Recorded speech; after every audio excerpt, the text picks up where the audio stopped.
The date was March 6, 1990.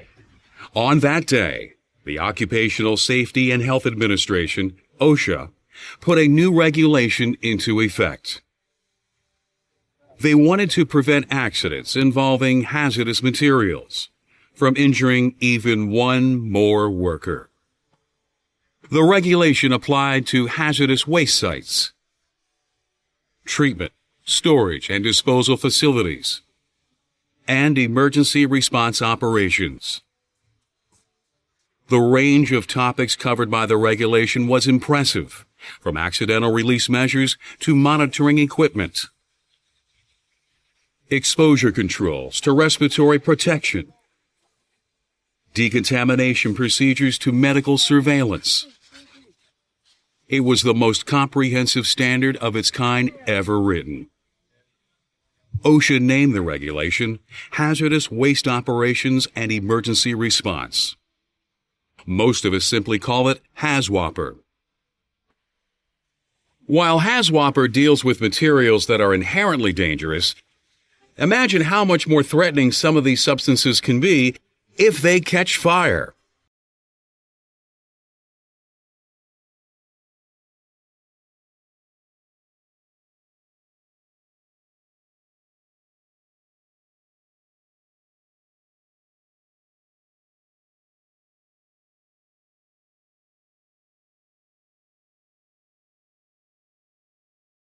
High temperatures, smoke, toxic fumes, these are just a few of the dangers that chemical fires present. Moving quickly, these fires can have devastating results. They require special firefighting techniques and are often difficult to control. When chemical fires release corrosive or toxic gases, the safety and health of the surrounding community can also be affected. Some emergencies may even require people to evacuate. All of these hazards make combating chemical fires especially dangerous. Of course, the best way to fight a fire is to prevent it from occurring in the first place. But to do this, you need to know what causes things to burn. Fire requires three components: heat, fuel, and oxygen. Removing any one of these will extinguish a fire. Let's look at each of them in detail. For a fire to start, it needs some type of heat to ignite it. Sources of ignition include open flames, sparks from cutting and welding, electrical short circuits, unshielded hot surfaces, and friction between materials, which can generate heat and static electricity. In addition, chemical reactions can produce enough heat to cause materials to burst into flames. Some chemicals, like nitroglycerin, are shock sensitive and explode when they are shaken. Others, like lithium, react with water and other substances. You must make sure unstable materials are handled carefully and that incompatible substances never mix. There are also substances such as linseed oil, which produce heat as they dry. This can cause them to spontaneously combust. For this reason, rags and spill pillows soaked with these chemicals must be disposed of in metal containers approved for combustible materials. Once a fire starts, it produces more heat, which causes it to spread further. This chain reaction will continue as long as there is enough fuel and oxygen. Fuel can include everything from solids like paper and certain metals to liquids, gases, and even dust. When liquids are heated, they boil. And when solids are heated, they melt or decompose. Either way, they give off vapors. It's important to realize that it's the heated vapors coming off a flammable or combustible material mixed with oxygen in the air that produce flames. This means that when you light a fire in your fireplace, it is not the log itself that is burning, it's the vapors coming off the log that burn. The temperature at which a material gives off vapors that will burn is known as its flash point. Some materials, like asbestos, have extremely high flash points and require a tremendous amount of heat to cause them to burn. Other substances have very low flash points and ignite easily. A good example of a substance with a low flash point is gasoline, which can be ignited at temperatures as low as minus 45 degrees Fahrenheit, minus 42.8 degrees Celsius. Substances like gasoline that have flash points below 100 degrees Fahrenheit, 37.8 degrees Celsius, are considered flammable. This means that these substances are always giving off vapors that can burn. Materials with flash points between 100 and 200 degrees Fahrenheit, 37.8 and 93 degrees Celsius, are considered to be combustible.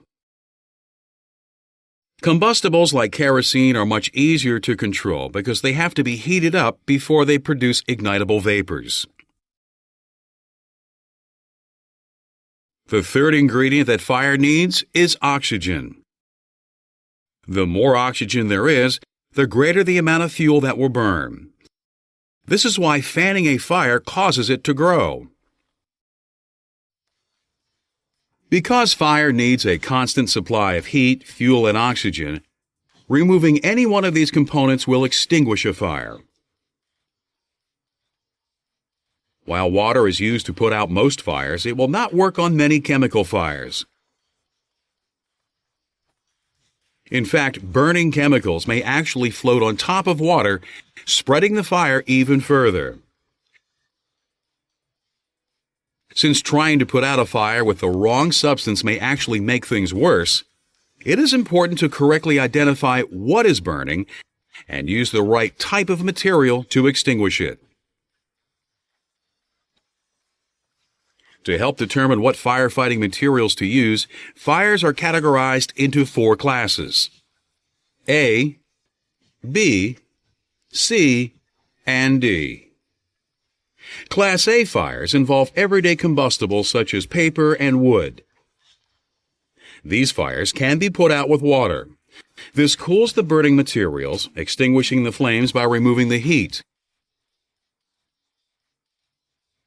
Class B fires involve flammable liquids and gases, such as propane, toluene, and similar chemicals. Class B fires are usually fought with chemical foams.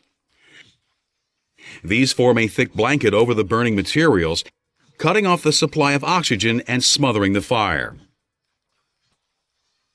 Class C fires are electrical. Because there is a risk of electrocution, the chemical agents used to fight these fires do not conduct electricity. Class D fires involve combustible metals, such as potassium, sodium, or magnesium. This class of fire can be the hardest to deal with because combustible metals react with a variety of substances, including water. Class D fires are usually fought by carefully applying dry sand or chemical powders. These materials cover the burning metal and eventually smother the fire. Knowing the different classes of fires not only helps you extinguish them, it can also make it easier for you to prevent them. Since fire hazards can usually be identified ahead of time, most fires can be avoided by inspecting work areas for unsafe conditions and by being safety conscious. Look for possible ignition sources such as heaters, lights, and exposed wires. Make sure materials that will burn are stored well away from these locations. Identify substances that are flammable or combustible by referring to safety data sheets, SDS, shipping papers, and container labels. Be aware of all the hazards associated with burning substances, such as the possibility of explosions or the release of toxic fumes. It's important to have this information ahead of time so that you can be prepared in case of an emergency. You need to be extra careful if you are dealing with flammable or combustible materials, since it doesn't take much to ignite these substances. Keep all flammable and combustible materials in approved storage containers. These containers must be equipped with pressure relief valves that allow a substance to breathe. If a flammable or combustible material is sealed in an airtight container, pressure can build up, causing the substance to heat up and burst into flames. Containers should also be outfitted with flash arresters.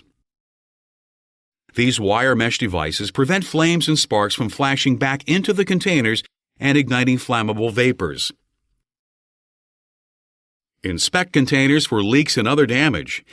If there is a leak, place the container in an overpacked drum or transfer its contents into a salvage tank. If you have to move flammable or combustible substances from one container to another, be careful.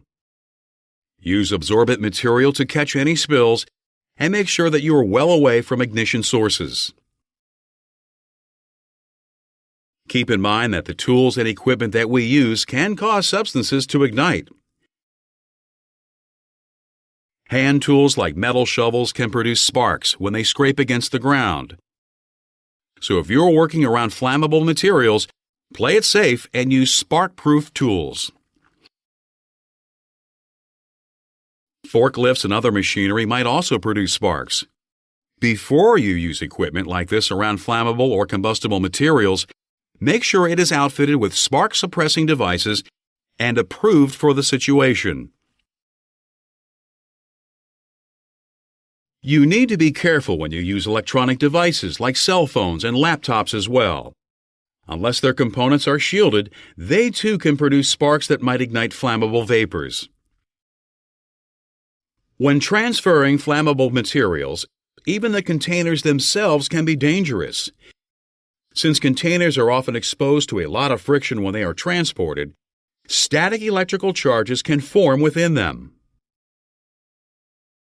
When someone goes to fill a statically charged container with a flammable substance from another container, a spark may leap between them, causing an explosion and fire. So before pouring flammable substances into any container, make sure that it is properly grounded. When dealing with a spill situation, you may have to take other safety measures to keep a fire from starting. If you're not sure what a substance is, assume that it is extremely flammable. Lock out and tag power sources to prevent electrical energy from igniting the spilled material. Then have an authorized person use a direct reading device to test the air around the spill for flammable and combustible gases. Use spill pillows or dikes to contain the spill so that it does not spread and come into contact with ignition sources. Chemical foam can sometimes be used to form a thick blanket over a spill. This will help to prevent a fire by keeping oxygen away from the fuel. Be careful during cleanup. Don't allow any ignitable material to build up on your tools or clothing, since they too could become fire hazards. And keep the firefighting equipment easily accessible, so that if a fire does start, it can be extinguished without delay. Remember, fire moves quickly and can have devastating results, so you have to be prepared to react at the first sign of smoke. To learn what to do in the event of a fire, consult your site's emergency response plan, safety data sheets, and emergency response guides. This will show you what firefighting materials can be used to put out a fire involving specific substances, as well as what evacuation procedures to follow.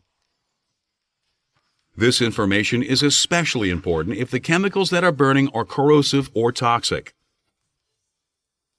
Fires involving these types of substances can produce fumes that can threaten the health of people many miles downwind. In these situations, you will need to contact the local fire department so people in the surrounding area can be evacuated if necessary. While not all fires can be prevented, there are a number of ways to keep them from spreading. The first line of defense is usually a sprinkler system or other automatic fire suppression equipment. In chemical storage areas, these are often set up to drop large amounts of foam to smother a fire. If you are trained and authorized to do so, you may choose to fight a fire yourself. But remember, always sound the alarm first. Even a small fire can grow out of control in seconds, especially when flammable chemicals are involved. Small fires can sometimes be put out by using a fire extinguisher. But first, check to make sure that the extinguisher is appropriate for the class of fire you are dealing with. It's a good idea to practice using fire extinguishers so that you know exactly how to work them in an emergency. When operating an extinguisher, use the pass method. Pull the pin, aim the nozzle at the base of the fire, squeeze the trigger, and sweep from side to side until the fire is extinguished. Once the extinguisher is empty, lay it on its side and out of the way of evacuation routes. This will prevent anyone from mistaking it for a full extinguisher. Most extinguishers empty in less than 15 seconds. If you can't put the fire out in this amount of time, evacuate immediately. When evacuating a building, check doors to make sure they are not hot before you open them. Be careful, hot doors often have flames behind them. Feel the doors with the back of your hand. It's more sensitive to heat than your palms. If any part of the door is hot, find another escape route. If the door is cool to the touch, you can go through, but be sure to close it behind you. If there is time, close all the windows in the area too. This will help to contain the fire by limiting the available oxygen. Once a fire starts, there may only be a few seconds before smoke builds up and makes it hard to see. So know your evacuation route blindfolded. Remember, smoke can also kill, especially if the burning substances are releasing toxic fumes. Since smoke rises and tends to accumulate at the ceiling, get close to the floor and avoid inhaling it. If possible, use a wet cloth to cover your face. This will help to filter out some of the smoke, making it easier for you to breathe. Take short breaths so that you don't have to inhale any more smoke than you have to. And get to fresh air as quickly as possible, then seek medical attention. If your clothing catches fire, don't run around. This will only fan the flames. Instead, remember this simple phrase: stop, drop, and roll. Get on the ground, keep your legs and arms close to your body and roll back and forth or over and over until the flames are smothered. If possible, keep your face covered with your hands while you roll.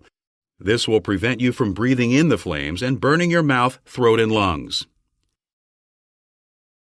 To make sure that everyone is accounted for in an evacuation, all employees should go to a predetermined meeting place. Take a head count, and if anyone is missing, inform rescue personnel.